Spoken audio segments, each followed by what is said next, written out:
twice when Congressman Anthony Weiner was caught sending out lewd pictures of himself on Twitter. His wife, the top Clinton aide, Huma Abedin, stood by him. Tonight, however, Abedin has apparently reached her limit. Will this latest tabloid story have political implications for her boss? Here's ABC's David Wright. She is the woman behind the nation's most powerful woman, Hillary Clinton's closest aide, Huma Abedin, seen here leaving a campaign fundraiser in the Hamptons last night, just as the New York Post was breaking the latest scandal about her husband, Anthony Weiner, allegedly caught sexting again. This time with his son right there asleep in the bed with him. For Weiner, this was the third strike. Tonight, their marriage is over. After long and painful consideration and work on my marriage, I've made the decision to separate from my husband, Abedin said in a statement. Really? We're talking about Anthony Weiner's junk again? It keeps on going, the gift that keeps on giving. Is this a personal problem for them? Obviously it is. But is it also a political problem for Hillary Clinton? Anything personal that unfolds in a campaign becomes a political problem. It's already been a tough month for Abedin and the Clinton campaign. Questions are swirling over the campaign's latest email scandal, which has to do not with Clinton's emails, but Abedin's. She's under scrutiny for allegedly fast-tracking access to the Clinton State Department for big contributors to the Clinton Foundation. Donald Trump has seized on the issue. It is impossible to figure out where the Clinton Foundation ends and the State Department begins. Now it's not only her emails drawing Trump's attention, but her marriage as well. She's married to a guy that is uncontrolled and uncontrollable. He's a sick person, and, you know, she has access to classified information. Is Trump out of line, calling him out on this? You'd probably say, well, maybe they shouldn't go there and leave it alone and let her handle it. But for Donald Trump, everything seems fair game.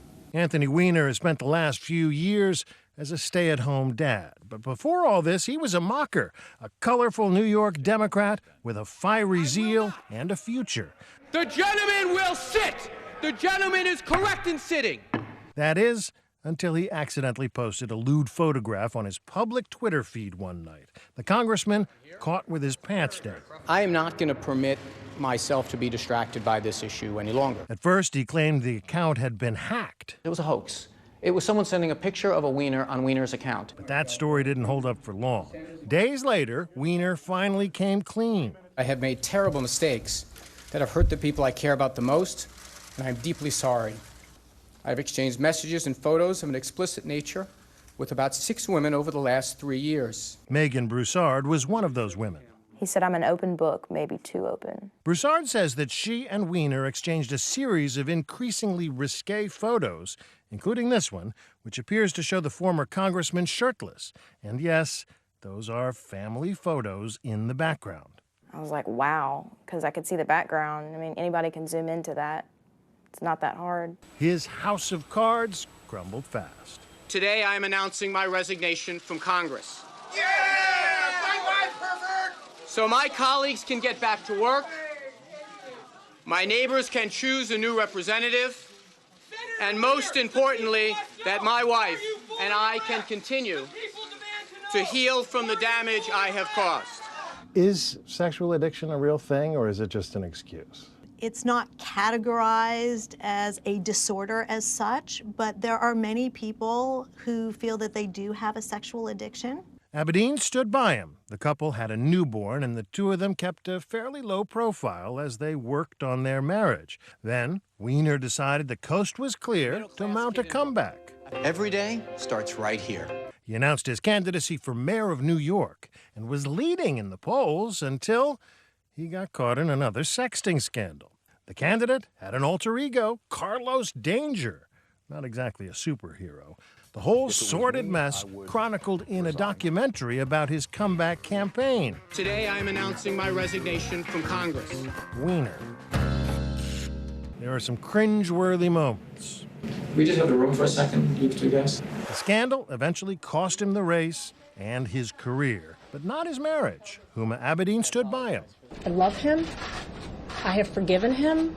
I believe in him. And as we have said from the beginning, we are moving forward.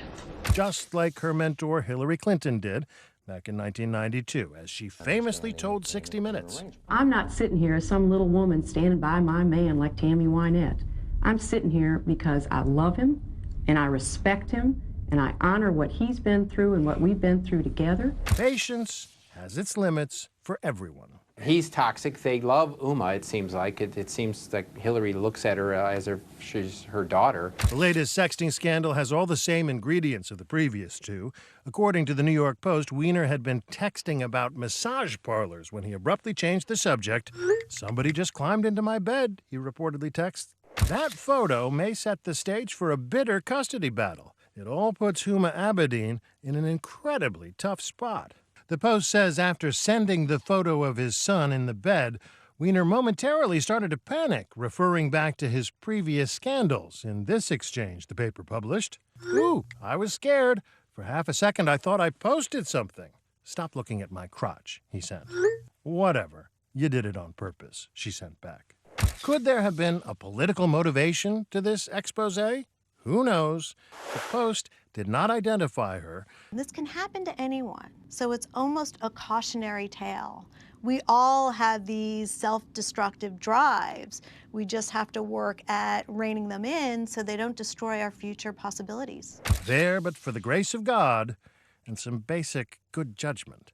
What happens to him now? Does he have any future at all? Can he come back from this? No, and it looks like he's lost his column that he had. He's lost his television show that he's had. It looks like any connection he had with power has now been severed by Huma separating from him. I don't think he can recover from this. The bigger question now, given the timing, what the fallout might be for Huma Abedin and her boss. I'm David Wright for Nightline in New York.